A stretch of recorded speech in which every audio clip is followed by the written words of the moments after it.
1절에서 12절 말씀입니다. 이 말씀을 저와 여러분이 한 절씩 우리가 교독하도록 하겠습니다. 마태복음 2장 1절에서 12절까지 말씀입니다.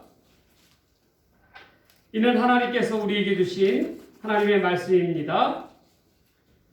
헤롯 왕 때에 예수께서 유대 베들레헴에서 나심에 동방으로부터 박사들이 예루살렘에 이르러 말하되 유대인의 왕으로 나시니가 어디 계시나 우리가 동방에서 그 별을 보고 그에게 경배하러 가노라니. 헤롯 왕과 온 예루살렘이 듣고 소동한지라. 왕이 모든 제자들과 백성 유수객들을 모아 그 수가 어디서 나겠느냐 하시니 이르되 유대 베들레헴이오니 이는 선지자로 이렇게 기록된 바 또 유대 땅 베들레헴아 너는 유대 고을 중에서 가장 작지 아니하도다. 내게서 한 다스리는 자가 나와서 내 백성 이스라엘 목자가 되리라 하였습니다. 이에 헤롯이 가만히 박사들을 불러 별이 나타난 때를 자세히 묻고 베들레헴으로 보내며 이르되 가서 아기에 대하여 자세히 알아보고 찾거든 내게 고하여 나도 가서 그에게 경배하리라. 박사들이 왕의 말을 듣고 갈새 동방에서 보던 그 별이 문득 앞서 인도하여 가다가 아기 있는 곳에 곧 위에 머물러 서 있는지라. 그들이 별을 보고 매우 크게 기뻐하고 기뻐하더라. 집에 들어가 아기와 그의 어머니 마리아가 함께 있는 것을 보고 엎드려 아기께 경배하고 보배압을 열어 황금과 유향과 모략을 예물로 드리니라. 그들은 후에 흑색으로 돌아가지만 지시함을 받아 다른 길로 고국에 돌아가니라. 아멘. 오늘 이 시간에는 구원의 기쁨, 은혜와 기쁨을 누리는 사람이라는 제목으로 하나님 말씀 전해드리고자 합니다. 여러분, 성탄 분위기 하면 어떻습니까? 우리 성탄은 지금 행복한 성탄입니까? 기쁜 성탄입니까? 어떤 성탄입니까? 제가 이 며칠 전에 여기 운동을 하러 체육관을 가니까 거기에 그 댄스 팀이 있어요. 댄스 팀이 있는데 가만히 보자고 본 게 아니라 뭐 하나 이렇게 소리가 나서 이 캐롤 소리가 나고 이렇게 보니까 성탄에 맞춰서 한 50명이나 넘는 사람이 거기서 막 춤을 추고 있더라고요. 막 성탄에 맞춰갖고 막 춤을 추는데 제가 그 모습을 보면서 무슨 생각이 들었냐면요. 과연 저분들은 저 신나는 캐롤이 어떠한 의미로 다가올까 싶은 생각이 드는 거예요.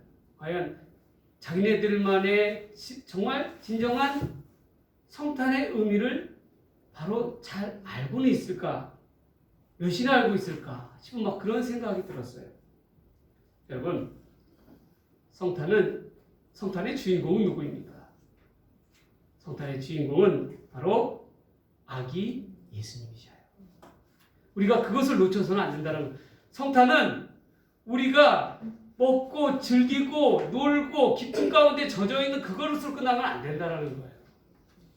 진정한 성탄의 의미는 우리의 구세주로 오신 아기 예수님을 맞이하는 그런 기쁨이 충만한 날이 되어야 된다는 것입니다. 우리가 그것을 놓쳐서는 안 돼요. 그래서 우리는 어떤 마음과 자세로 성탄을 정말 맞이해야 할까요? 오늘 구원의 은혜와 기쁨을 누리는 사람은요, 어떠한 사람인가? 한번 우리가 되새겨 보자라는 것입니다. 첫 번째로, 구원의 은혜와 기쁨을 누리는 사람은 실천하며 순종하는 자입니다. 여러분, 오늘 구약성경 미가서에 보면 이런 말씀이 나와 있지요. 그리스도가 나실 그리스도에 대해서 예언하신 부분이 있어요. 베들레헴 에브라다야, 너는 유다 족속 중에 작을지라도 이스라엘을 다스릴 자가 내게로 나올 것이라. 그의 근본은 상고에 있고 영원에 있느니라. 분명히 구약 말씀에는, 유대인들이 신봉하는 말씀에는 뭐라고 나와 있냐면, 미가서에 베들레헴에 뭐요? 누가 납니까? 아기 예수님이 태어난다라고 분명하게 나타나 있어요. 그런데 오히려 이 구약의 예언이 성취되는 이 말씀이 동방박사들, 유대 베들레헴에서 나신 이 예수님을, 이 태어나신 예수를 맞이하려고 동방박사들은 저 멀리서 예루살렘을 찾아옵니다. 그렇죠? 예루살렘을 찾아와요. 그런데 뭐에 의해서 찾아왔다고요? 이 동방박사들은? 동방박사들은 유대인들이 아니에요. 유대인들은 뭡니까? 선민 하나님의 백성이라고 지칭하는 사람들이죠. 그런데 이 동방박사들은 이방인들이에요. 그러나 하나님의 계시의 말씀을 따라, 계시를 따라서 어떻게 합니까? 별을 쫓아 이 예루살렘까지 왔다라는 거예요. 그리고 예루살렘에 와서 분명히 왕의 왕이신 이 아기 예수님은 왕국에서 태어날 것이다 라고 생각하고 누구를 찾아가게 되냐면 바로 헤롯 왕, 그 당시 예루살렘을 다스리고 있는 분봉왕 헤롯을 찾아가게 됩니다. 그런데요, 헤롯도 마찬가지고 대제사장이나 서기관들도 마찬가지고요, 동방박사들은 정말 죽을 고생을 다해서 예루살렘을 찾아왔는데 생명을 걸고 찾아왔잖아요. 저 멀리서, 동방에서. 그런데 이 대제사장과 서기관들은 분명히 하나님의 말씀을 알고 있는 사람들이었습니다. 분명히 구약의 미가서에는 베들레헴, 작은 마을 베들레헴에 아기 예수님이 태어난다는 것을 알고 있었어요. 그럼에도 불구하고 어떻게 했습니까? 그들은 메시아이신 아기 예수님을 찾거나 경배하지도 않았습니다. 그러나 저 멀리서 온 동방박사들은 어떻게 했어요? 그들은 얼마나 고생 끝에 별을 쫓아서 이 베들레헴까지 찾아왔습니까? 그들의 아기 예수님, 이 땅의 구원의 왕의 왕으로 오실 아기 예수님을 위한 그러한 열정을 가지고 얼마나 찾아왔겠습니까? 그들이 찾아온 것은요, 그들의 이 여행의 고초는 이루 말할 수가 없는 거였어요. 그럼에도 불구하고 그들은 생명을 걸고 왔습니다. 여러분 보십시오. 여러분 보세요. 하나님의 은혜와 기쁨의 구원의 잔치에 참여하게 된 이들은 누구였습니까? 하나님의 율법을, 하나님의 말씀을 잘 안다고 하는 대제사장이나 서기관들이 종교에 해박하다는 그 자들이 아니었다라는 거예요. 누구였습니까? 아기 예수님 말구유에 앉으신 아기 예수님을 만난 이들은 바로 저 이방 땅에서 온 동방 박사들과 어린 목자들이었다라는 거예요. 여러분, 우리가 그것을 잃어서는 안 됩니다. 결국 이 말은 뭐냐면, 우리가 기쁨 가운데 나아가기 위해선, 아기 예수의 그런 잔치 가운데 구원의 은혜 가운데 나아가기 위해선 무엇보다도 말로 듣는 걸로 끝나서는 안 된다는 거예요. 머리의 생각으로서 상념 가운데 머물러서는 안 된다는 거예요. 중요한 건 뭡니까? 실천해야 한다. 몸소. 그 말은 뭡니까? 우리도 이 땅 가운데서도 많은 그리스도인들이 예수님을 믿는다고 아기 예수님의 탄생을 기뻐하지만, 그러나 몸소 행하지 않는 자들이 너무나도 많다는 거예요. 우리가 그것을 잊어서는 안 된다는 것입니다. 그래서 누구보다도 우리는 몸소 실천 가운데 나아가는 우리가 되기를 바랍니다. 헤롯이 이 동방박사들을 방문을 보고 어떻게 됐어요? 예루살렘이 온 소동이 났다라고 이야기하고 있습니다. 이 말은 뭐냐면 잔잔한 호숫가에 돌멩이를 하나 던진 것과 마찬가지. 그렇게 되면 어떻게 되죠? 그 돌멩이로 인해서 파동에 의해서 어떻게 돼요? 멀리 퍼져나가죠. 그렇죠? 마찬가지예요. 아기 예수님의 탄생의 소식은 헤롯으로 하여금 어떻게 해요? 큰 경각심이 나고 온 예루살렘에 소동이 일어났다라는 거예요. 여러분, 우리는 무엇보다도 정말 몸소 실천함으로 말미암아 우리가 예수님을 믿는다고 하면 말로 그치는 게 아니라, 생각으로 지체하는 게 아니라 우리의 생활 속에서, 삶 속에서 예수님의 정신을 갖고 실천할 수 있는 그러한 자들 되기를 바랍니다. 그러한 자들이 이 땅 가운데는 필요해요. 이 시대 가운데는 필요합니다. 말로만 예수님 믿는다? 아닙니다. 예수님 사랑한다? 아니에요. 몸소 행동함이 중요하다라는 거예요. 근데 요즘 이렇게 보면 안타까운 게 뭐냐면 우리 그리스도인들 가운데서 아기 예수님을 믿는다고 하면서도 행함으로 믿음을 보이는 자들이 적어요. 그게 참 안타깝습니다. 정말 내가 몸소 행함으로 이 사회 가운데 등불과도 같은 작은 촛불과도 같은 자기를 태워서 희생하는 그런 사람들이 안 보여요. 어떻게 해요? 자기 것만 챙기려고 하는 사람들이 너무나도 많다는 거예요. 어떻게 보면 이기적인 그러한 믿음이라고 볼 수 있죠. 그러나 그것은 결코 하나님께서 기뻐할 수가 없습니다. 하나님께서 원하시는 것은 예수님의 바른 정신을 따라서 우리가 직접 몸으로써 그들을 세상을 섬기며 그들을 받들며 나아가기를 원하신다는 것을 우리가 분명히 깨닫고 나아가기를 원합니다. 자, 그럼 두 번째로 구원의 은혜와 기쁨을 누리는 사람은 어떠한 사람이냐면 하나님의 통치를 기뻐하는 사람입니다. 여러분, 헤롯을 비롯해서 대제사장과 서기관들이 아기 예수님의 탄생을 갖다가 이 땅에 구원의 만왕의 왕으로 오신 아기 예수님의 탄생을 찾지도 아니하고 지켜보지도 아니하고 무반응한 이유가 뭘까요? 그 까닭이 뭐겠습니까? 여러분, 그 까닭은요 바로 이것이에요. 그들이 갖고 있는 기득권을 갖다가 놓치고 싶지 않았기 때문에 그렇습니다. 리더로서의 기득권이지 않습니까? 특히 헤롯은 유대 땅을 다스릴 수 있는 권한은 누구에게 있어요? 자기에게만 있다고 생각했는데 다른 왕이 태어난다? 그걸 용납할 수 있겠습니까? 그렇죠? 용납할 수가 없다라는 거예요. 그래서 어떻게 했습니까? 기쁨에 찬 동방박사들의 반응과 반대로 두려움에 가득 찬 헤롯의 왕의 모습에 볼 수가 있습니다. 그리고 헤롯은 그 동방박사들에게 뭐라고 얘기해요? 아기에게 가서 자세히 알아보고 나도 그에게 가서 경배하게끔 하라 라고 어떻게 돼요?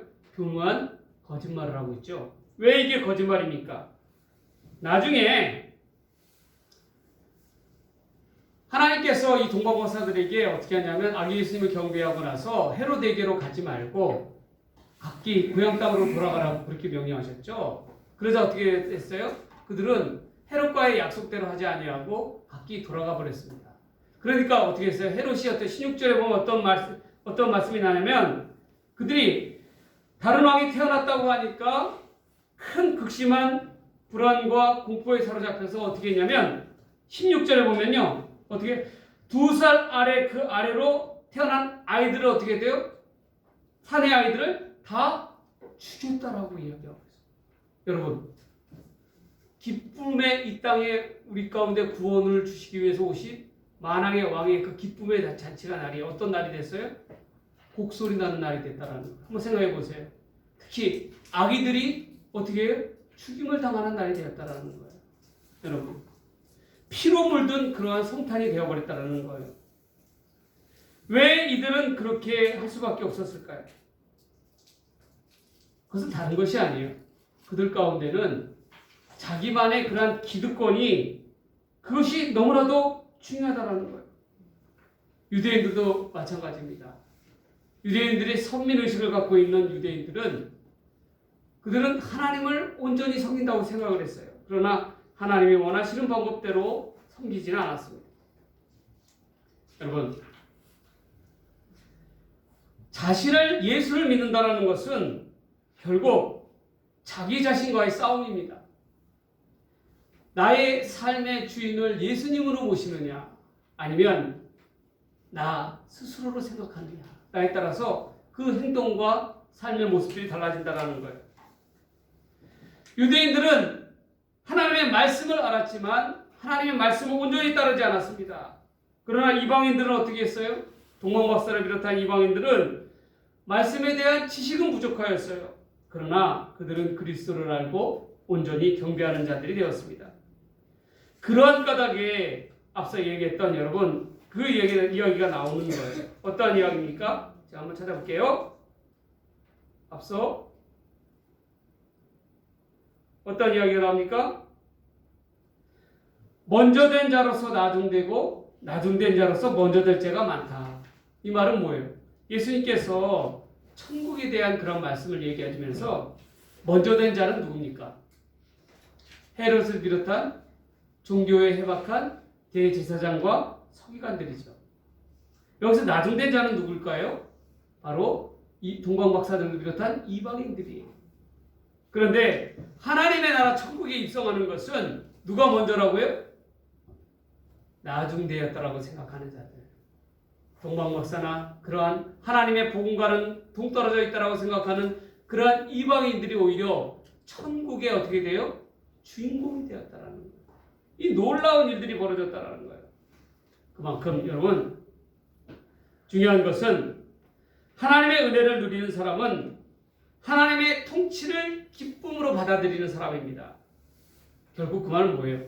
우리의 모든 기득권들을 우리 아기 예수님 앞에 내려놓고 우리의 주인이 예수님임을 고백하면서 예수님의 뜻대로 살아가는 자만이 하나님의 통치를 기뻐할 수가 있고 구원의 은혜와 기쁨의 잔치 가운데 나아갈 수 있는 자가 되는 것입니다. 여러분, 내가 살아있고서는 절대로 내 자아가 살아서는 절대로 예수님의 뜻 가운데로 나아갈 수가 없어요.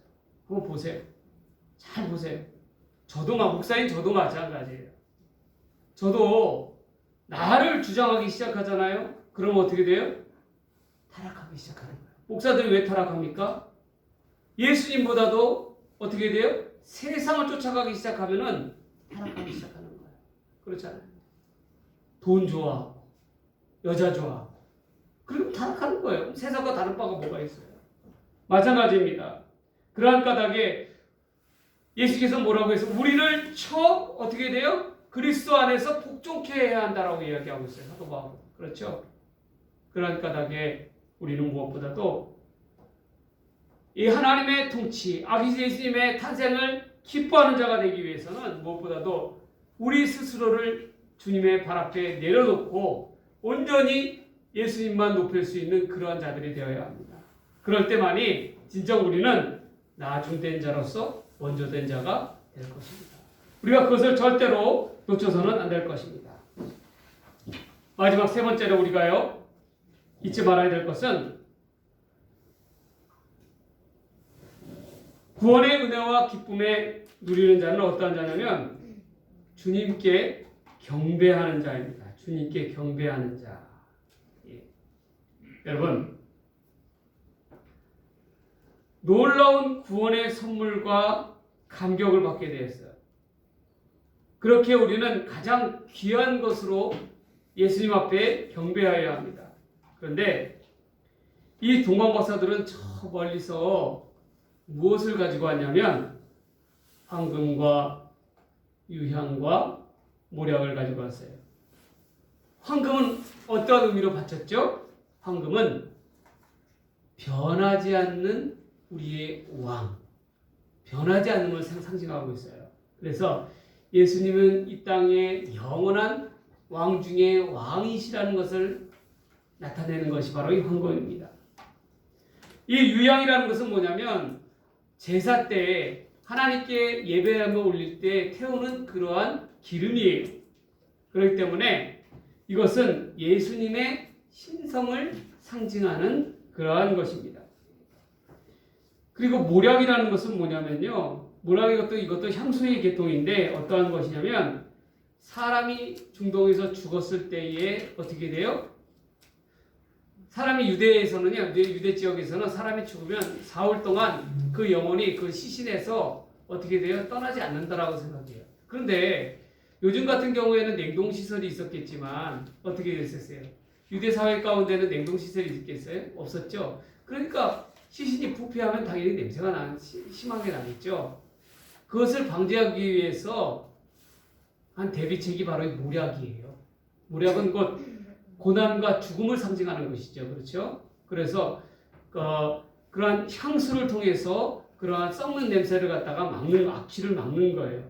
그래서 모략은 이 동방 박사들이 모략을 드린 것은 예수님의 고난과 죽음을 상징하는 그러한 표현입니다. 그래서 황금과 유향과 모략을 드렸다는 거예요. 자, 예수님은 어디서 태어나셨어요? 초라한 모습으로 말 구유에서 태어나신 아기 예수님입니다.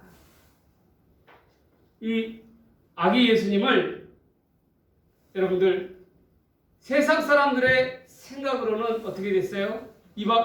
이 동방박사들도 하나님의 말씀을 쫓아온 동방박사들도 어디서 예수님을 찾았죠? 왕궁 가운데서 찾았잖아요. 그러나 거기에는 예수님은 없었어요. 그럼 우리가 여기서 뭘 통해서 알 수가 있을까요? 진리는, 하나님의 진리는 어떠한 곳에 있냐면 화려한 곳에 있지 않다라는 거예요. 흥청망청 즐기고 먹고 있는 곳에 있지 않다라는 거예요. 왕궁은 어떠한 곳입니까? 백성들의 고요를 짜서 그 세금을 가지고 걷어가지고 흥청망청 매번 잔치가 벌어지는 곳이 왕궁 아니에요? 온갖 화려함 가운데 쾌락 가운데 놓여있는 것이 왕궁 아닙니까?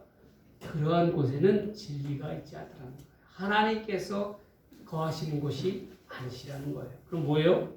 어떠한 곳에? 초라한 그러한 말구유 같은 빈약한 그러한 곳에 아기 예수님이 태어나셨다. 그것은 뭐예요?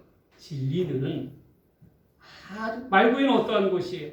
그야말로 먹이를 먹이는 그거는 통이에요. 그건 뭐예요? 지극히 우리의 생활과 삶 속에 그러한 빈약할지라도 그러한 가운데 진리는, 하나님의 진리는 나타나 보여주신다는 거예요. 우리가 그것을 놓쳐서는 안 돼요.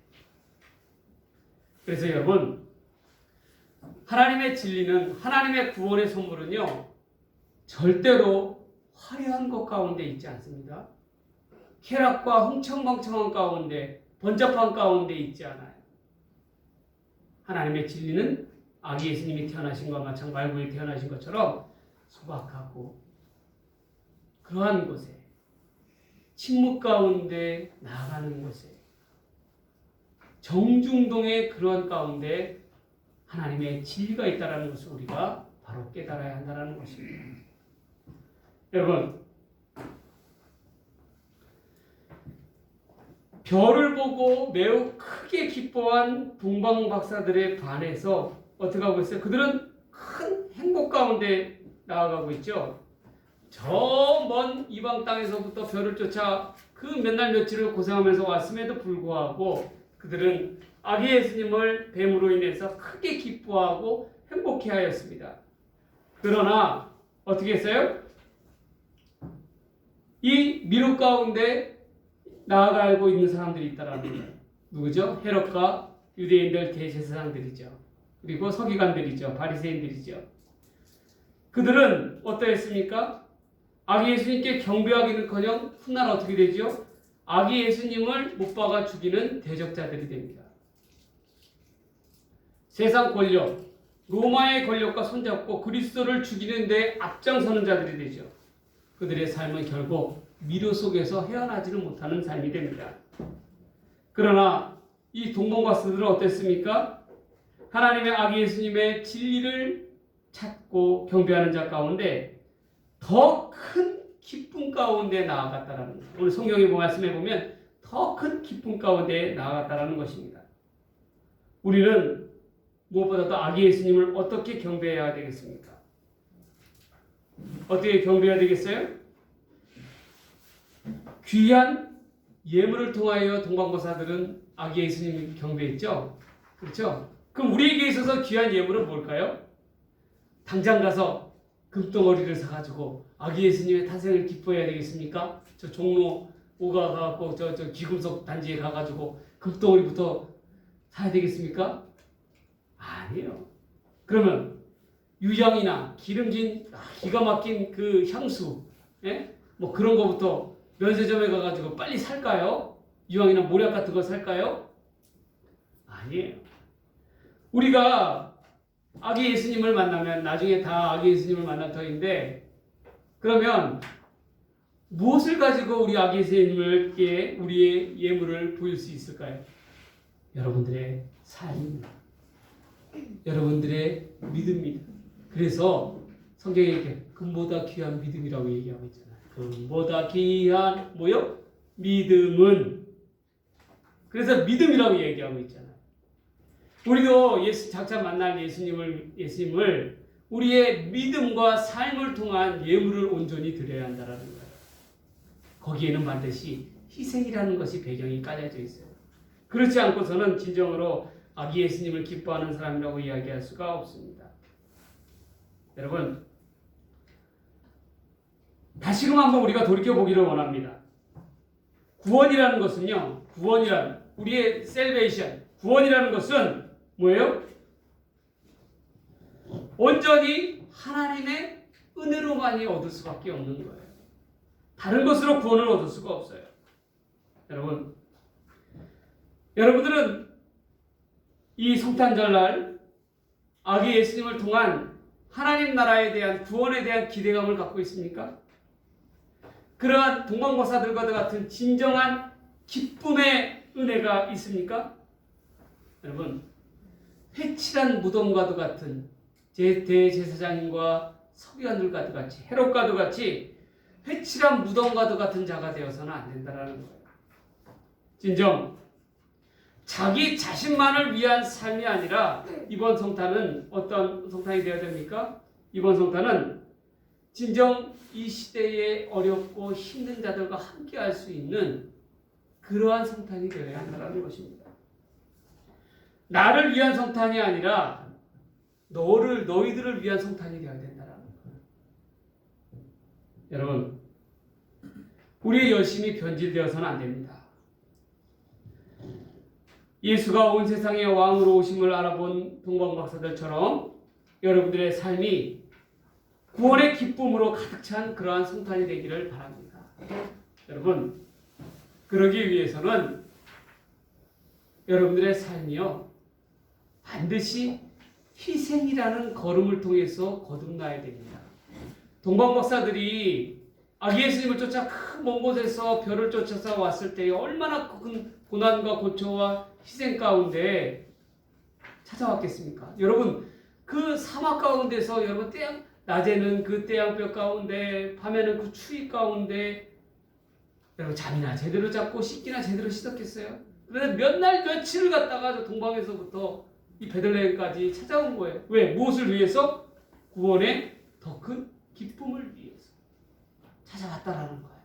그만큼 우리도 믿음의 신앙의 그것도 마찬가지예요. 어떻게 됩니까? 희생하지 않고서는 우리가 예수님을 바로 믿는다라고 이야기할 수가 없어요. 그래서 진정한 내 안에 내 삶의 희생을 통하여 예수님을 드높일 때에 우리가 진정한 성탄 가운데 나아가는 구원의 기쁨 가운데 나아가는 자들이 되지 않을까 생각합니다. 여러분, 무엇보다도 이번 성탄은 아기 예수님의 탄생을 진심으로 기뻐하며 나아갈 줄 아는 진정한 구원의 성탄이 되기를 주의 이름으로 간절히 축원합니다. 소원합니다. 우리 아까 보셨던 찬송가 기쁘다 구주 오셨네.